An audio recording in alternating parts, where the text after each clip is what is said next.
The umbilical parted with the most enormous bang, and instantly I tumbled down to the seabed and found myself in the most complete darkness, utterly disorientated, desperately groping, hoping to find the structure, to avoid walking out into no man's land, and knowing that I needed to get on top of the structure, otherwise the chances of my rescuers finding me were pretty much zero.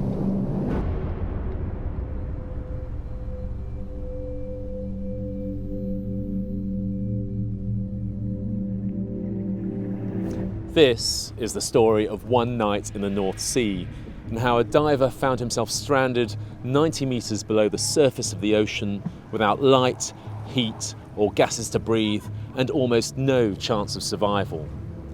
What happened to him and the incredible efforts of his colleagues to rescue him is an outrageous tale of triumph against all the odds in one of the most hostile environments on Earth.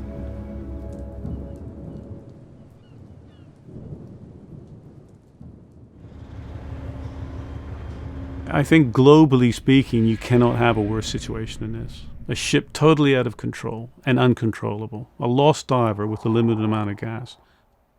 I don't think there's ever been a diver lost and recovered for that length of time.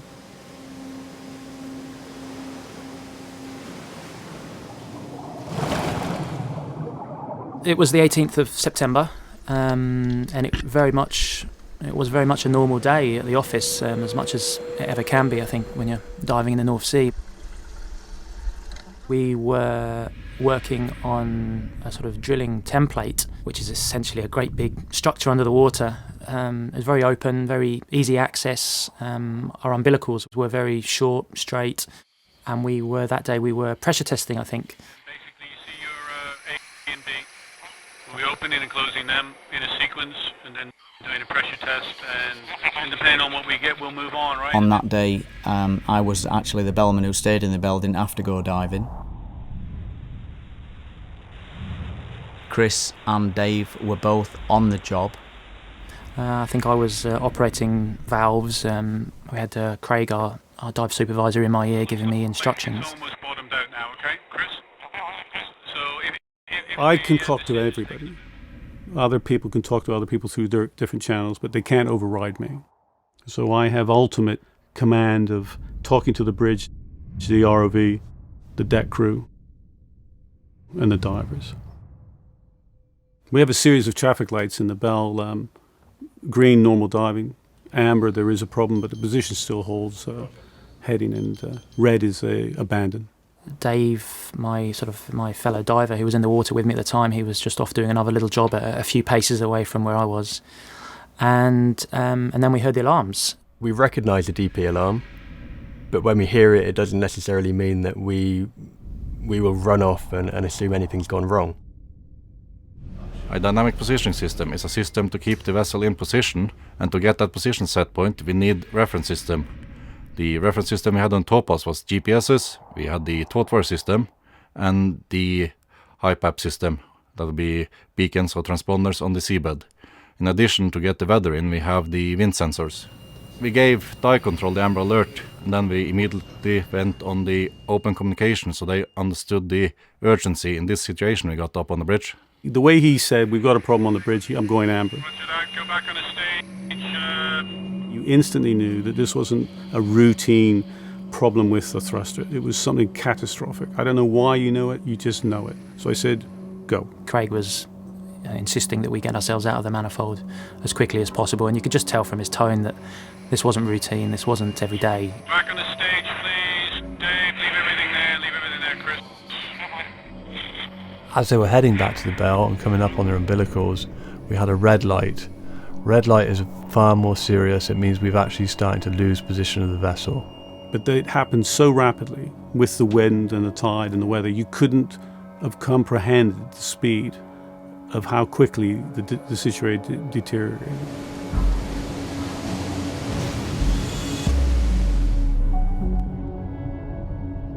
The bell started just tipping slightly which is a very unusual situation. They had to get on top of a structure that I believe was 11 meters high, and they were working on the bottom. So I had to climb 11 meters and chase a ship that was going away for them from that face. So they had to go up 11 meters before they could start running after it. That was the issue for me. When I reached the roof of the structure, I saw Chris's umbilical, and I could see that it was taut. At that point it wasn't tight, but it was taut.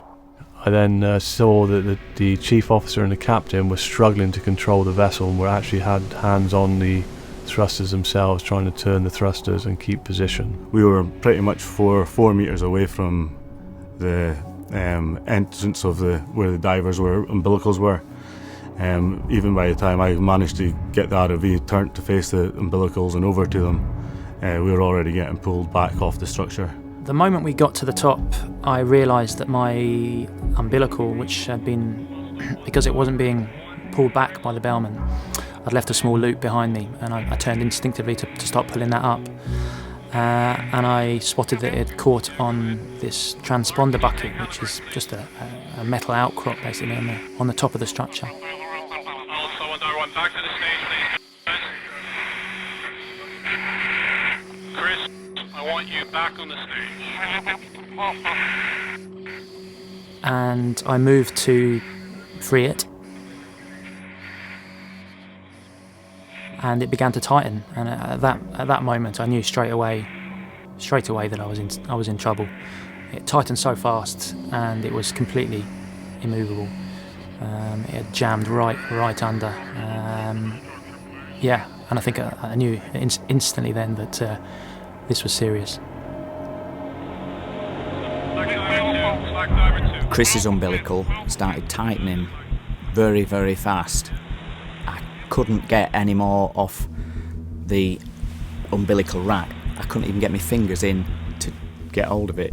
The pull of the umbilical actually pulled me off the top of the structure, and I ended up being pulled into it, almost straddling the top bar.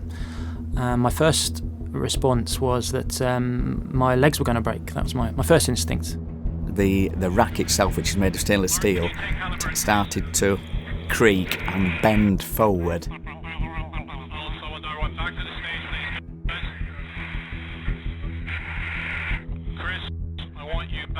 Instantly, I lost gas. It must have got to the point where the umbilical was so far stretched that it had tightened the gas line. Very instinctively, I put my hand to my head and I turned on the knob on my helmet, which opens the flow of gas from the bailout bottles which we carry on our backs in the event of an emergency. The bell is actually now tipping over, probably about 20 degrees. It doesn't sound a lot, but when the water in the bottom starts tipping over, you can actually lose your bubble of air. I could see Dave, he was trying to get back to me. I still couldn't get to Chris. I was maybe 3 or 4 meters away from him, presumably because of the stretch in his umbilical, and his was a bit longer than mine. Then Chris's umbilical went so tight that it actually bent the front of the stainless steel rack nearly off the wall to almost 90 degrees. And I had to jump onto the seat, or one of the seats, and almost Spider-Man myself to the wall, because I thought if this actually pulls itself off the wall, it could take me through the hole into the sea myself. It's hard to imagine what Chris must have been thinking at that time. He's there with the line that connects him to life itself, trapped. He knows he can't get fresh gases into his hat.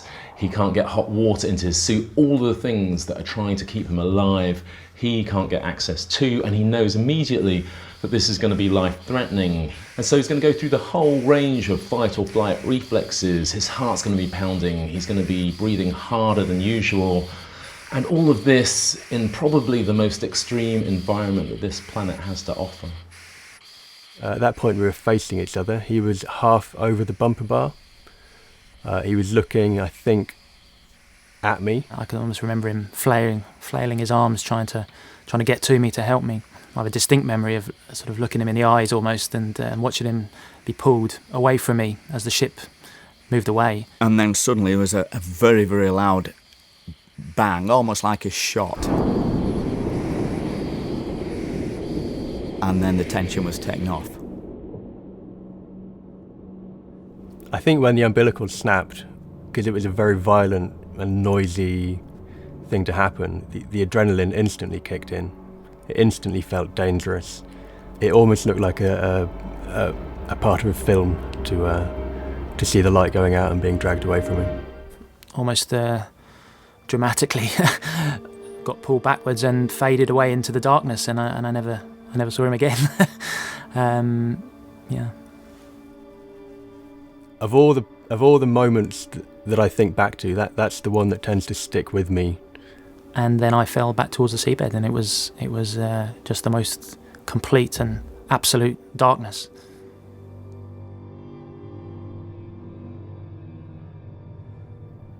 After the light went out, I was immediately being pulled away from the structure. I knew at that point that there was nothing that I could do for Chris.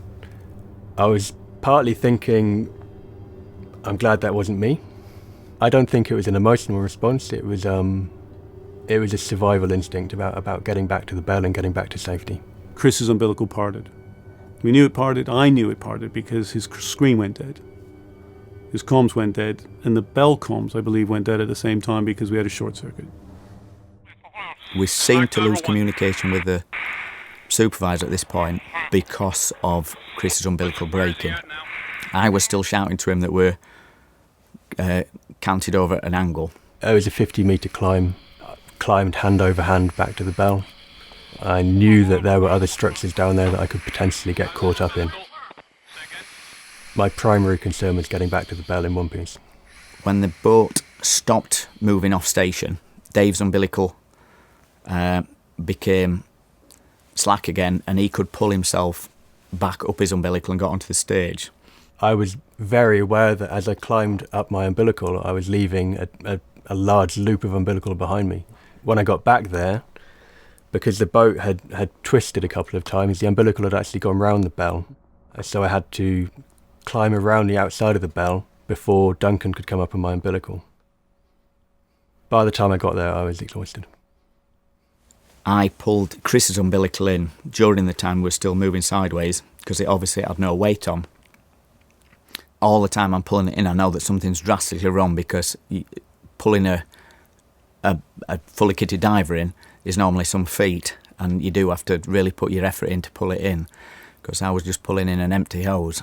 I wanted the umbilical back in the bell because as soon as we got his umbilical, at least we know that he has some integrity in his helmet. If we had a helmet back in the bell, that wouldn't have been a good scenario. The worst bit for me for the whole thing was when I actually pulled in the broken end of his umbilical, because obviously it's broken in different places. It wasn't a clean break, and I pulled in his hot water hose, which is still spewing water off, so I had to turn that off. And then I pulled in his gas hose, which is still spewing gas out, so I'd had to turn that off.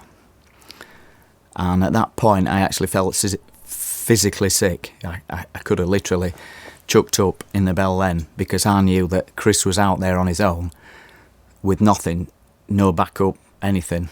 And we were not on station, obviously, which is why the bell had been tipping over. The bailout was only designed to be used for a very small period of time. I think it is 1 minute for every 10 metres of umbilical, as a minimum. We had 50-metre umbilicals, so Chris's bailout, by law, only had to last for 5 minutes. I knew that it took at least 5 minutes for me to get back to the bell, so I assumed that if Chris had survived the initial incident, at that point he would have run out of gas and he would be hypothermic from the loss of hot water.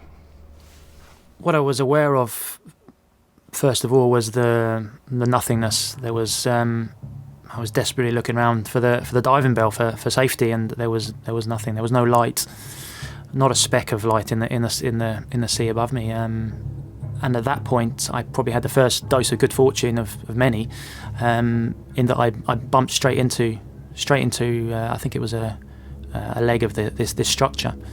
I could very easily have turned the other way and walked out into the wilderness almost, but I then knew where I was. I couldn't swim back up because the the air supply to my buoyancy jacket, which we'd normally inflate to get us off the seabed, had been severed along with my umbilical.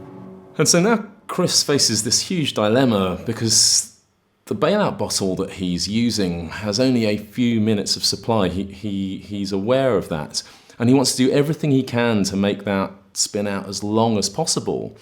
And that means exerting himself as little as possible. And he knows that his best chance lies on the platform above him and in climbing up to find that platform to give his teammates the best chance of locating him. So in order to get back on the structure, I needed to find a way to climb up. So whilst maintaining contact with the structure so I wouldn't lose it, I edged my way along, and I bumped into the pressure testing downline, which is a 2-inch hose which came from the ship, which was lying across the top of the manifold, and I was able to grab hold of this and climb up. It was completely through feel. I was totally blinded. Yeah, there was no way of being sure what it was even, but I knew very quickly that all I could do was sit still and wait. The overriding thought was, I've got very, very little gas left here. When you think about your bailout bottle, it's designed to give you just enough gas really to get back to the bell, usually when you set off straight away, and I'd already used a fair bit up. So in my mind, it was a clock that was ticking, and it was ticking down fast. Chris must have realised that help, if it arrived at all, was going to arrive too late. He must have had a sense of that. He probably had worked it out in his head. And so for him, having done everything that he could, he must have realised that this was the end. And yet he's in this unique place with the burden of time to contemplate that. In the pitch black on his own, to have those thoughts running through his head. And that, I think, must have been, well, I can't think that. It's unimaginable. I'd love to say that I was in complete control of all my faculties, but and that I'm a model diver and all that. But I can tell you right now, I was panicking. There's no doubt about it. I perhaps wasn't screaming and shouting and running wildly around, but there's a dreadful fear in you and a dreadful panic. Yeah. I have very distinct memories of calling Duncan's name, and Duncan was in the bell.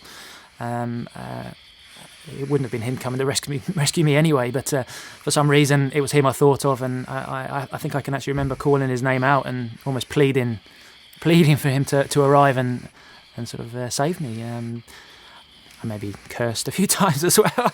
Cursed my luck, you get selfish in these situations, why me, and what a good awful place to die.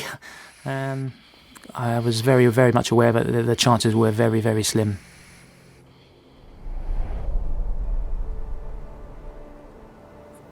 Once I think I'd managed to control my breathing, my thoughts were of mostly disbelief, I think. It was such a shock to be in that situation, and I thought a lot about my fiancée at the time. I thought about the house I was in the middle of building. I don't, for example, remember thinking I'm not going to see my mother again, obviously I love very much, and it would have been devastating, but that didn't cross my mind, I think it's more a general sense that your future is about to be robbed. Nothing explicit in terms of I won't have the 2 daughters I want and all the rest of it, but that I'm about to lose the chance of everything. Yeah. I think it's rare to get that opportunity to reflect on your impending death, because I think at that point that's where, certainly psychologically, I just didn't think there was much chance of my getting out of this. So your thoughts turn to the people you love, obviously, and the things you're going to leave behind, and the devastation you're going to leave behind.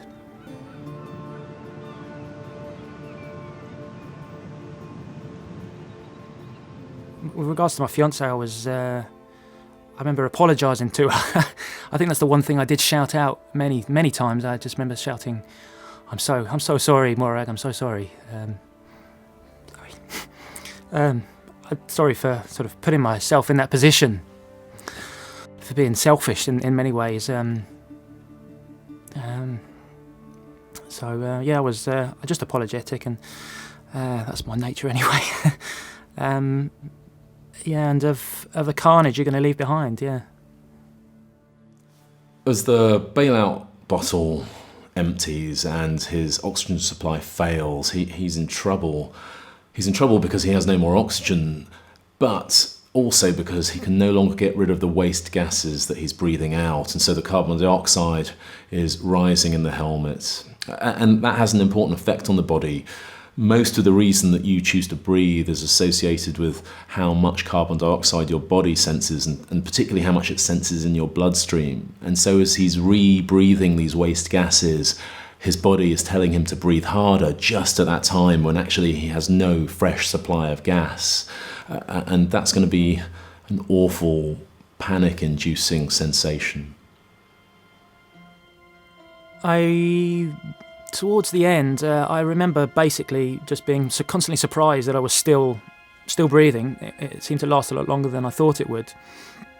But then eventually, I did start to sense when you start to run out of gas in your bailouts, it starts to tighten. It becomes a little bit harder to breathe. And I think at that point, I don't remember it explicitly, but I do remember thinking, here we go, this is it. I hope it doesn't hurt, I think. And after that, nothing, yeah. I've often described it as you went to sleep last night, but you probably don't remember the moment it actually happened, and I think it was very similar to that. I can remember the breathing getting harder, but I don't remember slipping into unconsciousness.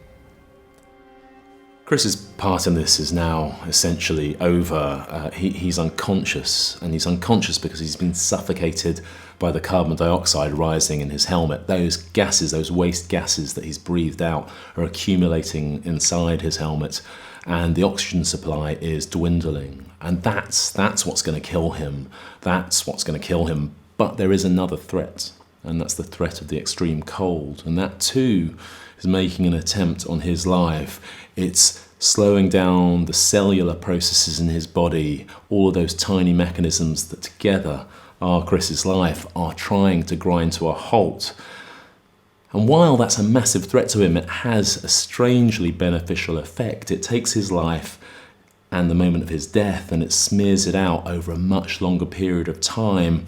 And for Chris, I think that's an important part of his survival.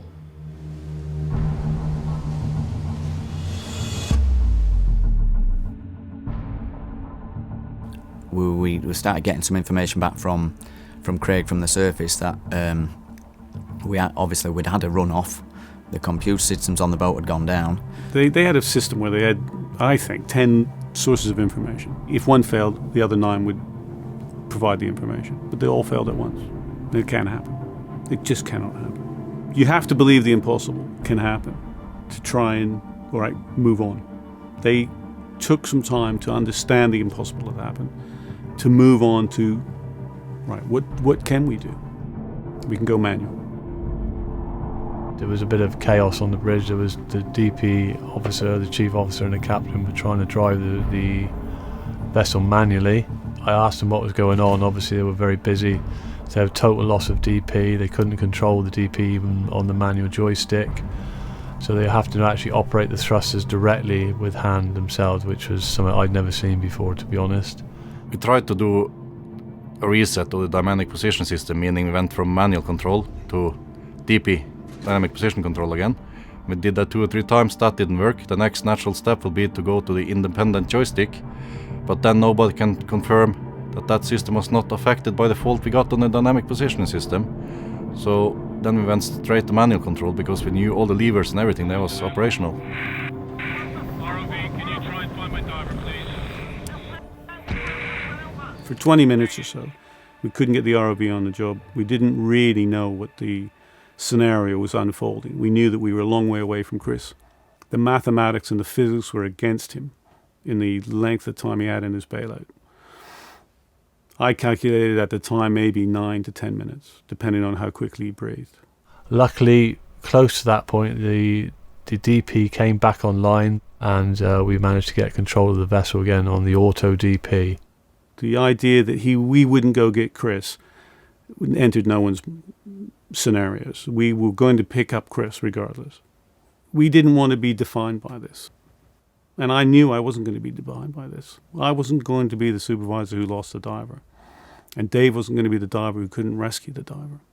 The surveyor told me that he'd found the signal responding off the beacon.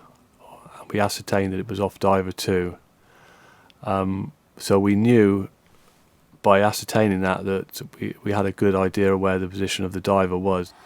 I just kept giving them range and bearings and encouraging the divers, especially Dave, to be patient. We are on our way back. We are making progress, even though we weren't. We got some good positive feedback from Craig from the surface, saying that we were obviously going into a rescue mode. We were going back to fetch Chris.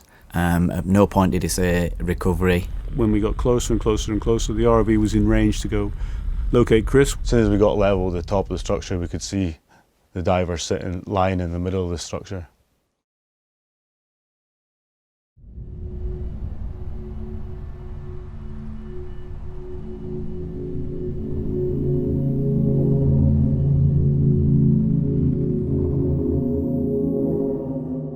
Chris was actually on top of the template, was exactly where he should have been, but we didn't know that until we got there. He could have been somewhere very close to the template. He could have been on the seabed. It basically just flew around checking that he was all right.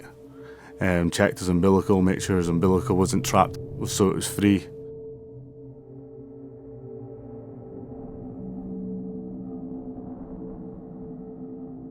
It was great to see Chris, although he was lying prone. And although we saw that his armor was intact, there was a concern of the fact that he was not moving. He was twitching, he was maybe moving in the tide, but he wasn't actually responding. It was reflex. It wasn't anything conscious.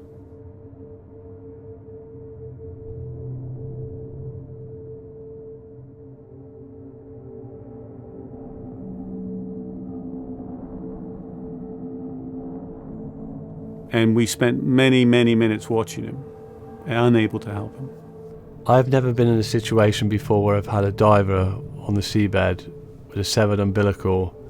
The vessel's 190 metres away, and he's there without any assistance for approximately 36 minutes. Seeing him lying in the middle of the structure was very scary, and when we were sitting watching him, you could see the water line, the sickness feeling in your stomach, and seeing him lying there twitching away and not knowing if he was okay or not. It was probably one of the worst experiences of my life. I thought Chris had been killed then. There was some discussion between the ROV and the dive control about if it would be possible to get hold of Chris with the ROV and bring him to the bell as opposed to bringing the bell to him, because we didn't know if we could get control of the vessel at that time to get back. At one stage we did get asked if we could pick him up and take him up to the bell. At that point I made the decision that it wasn't part of our procedures. We weren't trained in doing it, and there was pretty much nowhere that we could safely pick him up and take him to the bell. Also, with having 250 metres of tether spilled out on the seabed, not knowing where it is, we might not even made it back to the bell with him, or dropped him, or anything could have happened. The bell, is our safe haven. If we drag it along the structure, then we have serious issues. At the same time, we had to rescue Chris. That's why I wanted the divers on top of the structure, because then at least we're not dragging the bell lower than the structures. Our cardinal rule in diving is to be 5 meters above the highest structure, so we can never touch it. We were going to break that rule by going as close as we could, kissing it if you want, when we got back there. But that would help Dave because of lifting up a dead weight if you want. By the time we got back to the structure to rescue him, they were having to tell Dave not to jump off until the boat was stable in its new position back over the structure, back over the top of Chris. I think Craig was aware that I was keen to leave the stage to get to Chris, and he told me that not to leave until he told me to. to get everything ready is normal procedure. We do practice drills, and we actually do diver rescues and bring it back into the bell. So that is all standard form. But actually, you never actually think you're going to need it. I think I treated recovering Chris the same way as I would have treated recovering an inanimate object from the seabed. I think that helped me to not think that I was recovering my colleague or a dead body or my friend. I recovered an object from the seabed. Well, anyone's going to be emotional in this state. I wasn't emotional. I don't know why. I don't know where you get that strength or power or whatever. But I knew that Dave was keen to save Chris. Earlier in the year, he'd come to my house with his wife for a party, and so I knew he was going to get married shortly. There was no way I was not going to let him get to that wedding. So, no, we were going to rescue him and make sure he was okay.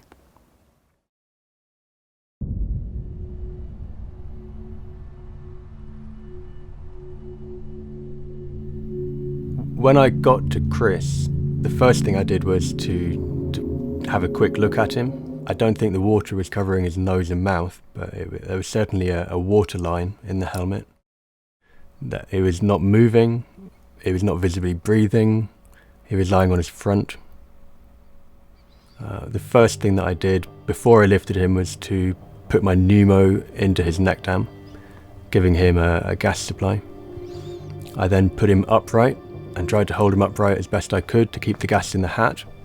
I think I then clipped my rescue lanyard onto his harness and I started to come up on what remained of his umbilical. I knew that his umbilical had been trapped. I thought maybe it was still trapped, and I just made sure by coming up on the end of his umbilical. I asked Craig to get my umbilical pulled up as tight as I could, and I started climbing my umbilical, dragging Chris below and behind me.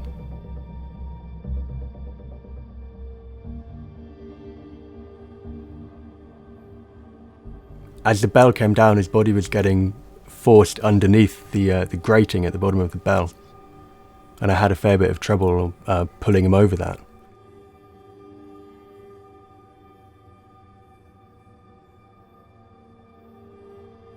Once I got the diver recovery hoist onto him and asked Duncan to come up, he slipped into the trunking fairly easily, and at that point, more than anything, I felt relief that my job was done, and I was handing over to Duncan.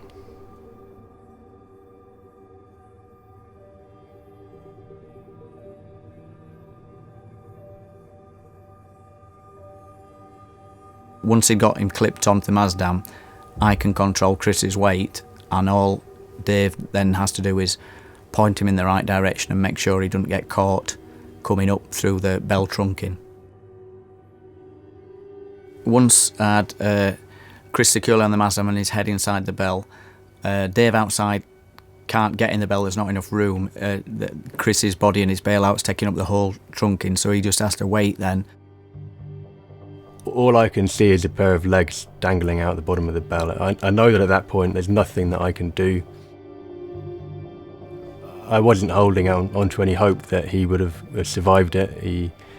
He was a dead weight, he looked like a dead body. With him being unconscious, he had no reflex to hold his head up, and the diving helmet weighed 17 kilos. Duncan took his hat off. We couldn't see in the camera. His whole head, his ears, his lips, his nose was bright blue. I've seen cyanosis before, but only in lips and ears, and it was actually quite striking. Also, the reflex with his head lolling was still unbelievable. I had to keep his head up, which for Chris with no hair, you just had to put your hand on the top of his head like a billiard ball. I gave him 2 rescue breaths. I said, how is he? He says, he's breathing. He made a noise and started breathing straight immediately. So we knew he was safe. For a moment, we knew he was safe. He was alive. the fact that he gets into the bell and is still breathing is itself unbelievable. But the fight's not over there. It doesn't stop there. When you resuscitate people in hospital, you know that you can have these critical situations. You know you can restore someone to just be breathing and still lose. You can still lose because they have such horrible brain damage from starvation of oxygen. And so even at this point, they're not out of the woods. Camera's back. ROV, can you just swim the bell, please? I didn't believe that what Chris had gone through was survivable. Chris started to regain consciousness. He seemed to recognise what I was asking him to do, and he did manage to climb up the ladder himself and sat down on his normal seat. The only thing is he did want to take off both Mazda harnesses straight away, which is something that you would do after a dive. You take your gear off, and I had to convince him to stay sat in the seat, sit still. I was telling him he'd had an accident, he'd been out, he'd been rescued.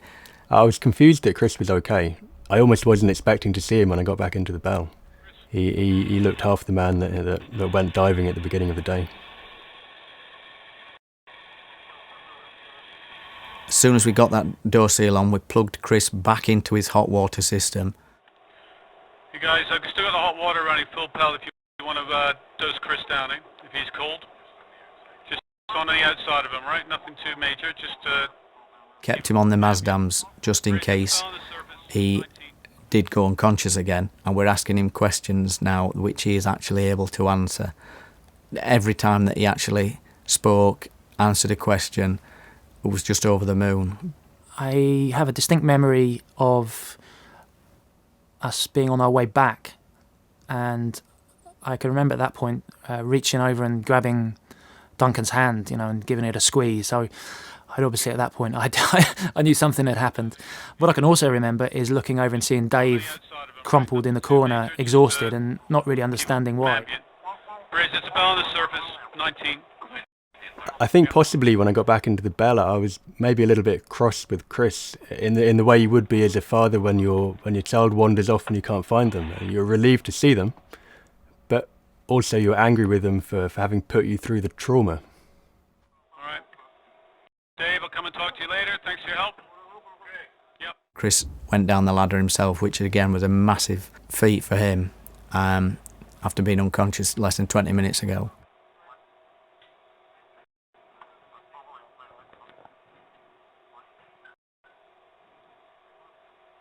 I can remember climbing down into the system, and being met by sort of a reception committee of divers.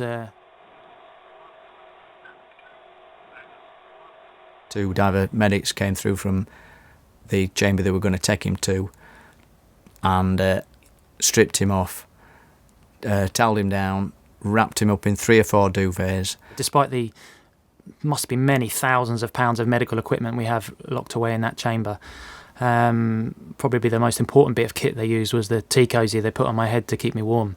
It was an exceedingly dirty white tea cosy with flowers on it that we use all the time to keep our teapots warm, and they took it straight off a pot and put it on his head still warm, so it obviously did the trick. There was a lot of hugging and and well done's, and a lot of thanks to Dave and Duncan, and a lot of recounting the story to a lot of curious colleagues. The next thing I won't actually forget, because when they locked on the bell, we had the diver. He got out of the bell and he looked at the camera and just waved, and that was a really good feeling for us up on the bridge. He was monitored the rest of the night, and once we'd established that Chris was okay, and there was nothing else we could do, we left the site and I instructed the vessel to go straight to Aberdeen.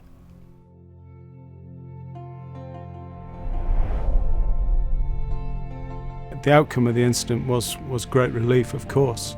I remember going on board on the Saturday and seeing Chris Lemmens for the first time, and I'm not usually in the habit of hugging our divers, but I must admit I did give him a quick grab and a squeeze there.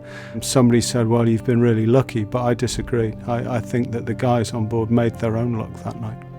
Christopher was obviously desperately trying to get a hold of me to let me know what was happening, because he had been told that the newspapers were being informed, and he had to let me know prior to them either getting the wrong end of the stick, getting the wrong story, or such a small village that we live in that someone else were to turn around and say, "Oh my goodness, Morag, is Christopher all right? What's happened?"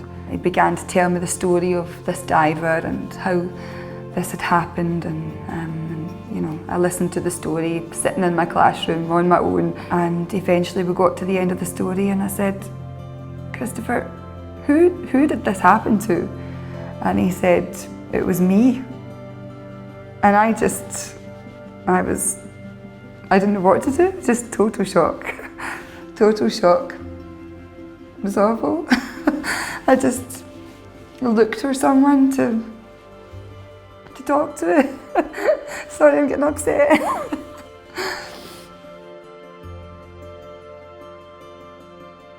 In truth, I came out of this whole experience in many ways more confident and happy with what I do for a living. So for us, there was never any question of not going back, and I really hope I continue to do this for many years. When the boat had been repaired and extensively tested, it was very important to Bibby and for us to get back onto the boat, get back onto the horse, as it were, straight away. We did have a bit of a laugh and a joke about it, but we were all very serious going into the dive, and quite relieved possibly when it had all finished. We had no run-offs, there were no problems whatsoever. It was just another day, and we all came back safely.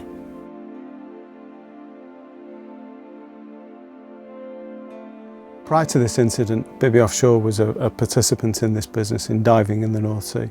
But as a result of this incident, we are absolutely leading diver safety nowadays.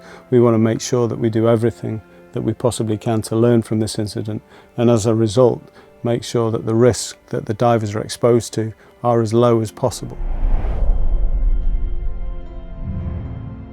Life for me, well, life goes on as it does. I still have to clean the fridge out on a Tuesday and put the bins out on a Wednesday, and life continues as normal. We've finished building our house since, which has been a real pleasure. So I got to see the end of it after all. We did make it to the wedding, and he massively embarrassed me when, at the end of his speech, he mentioned, obviously, what had happened, and pointed me out as to who it was that revived him in the Bell. For the rest of the evening, I couldn't get away from the bar. I never bought a drink. I hardly saw my wife because everybody just wanted to come and shake me hand, pat me on the back and buy me a whiskey. And then, yeah, we subsequently got married, I think the following April, which was, best day of my life, as it should be. So life's been extremely good since, yeah.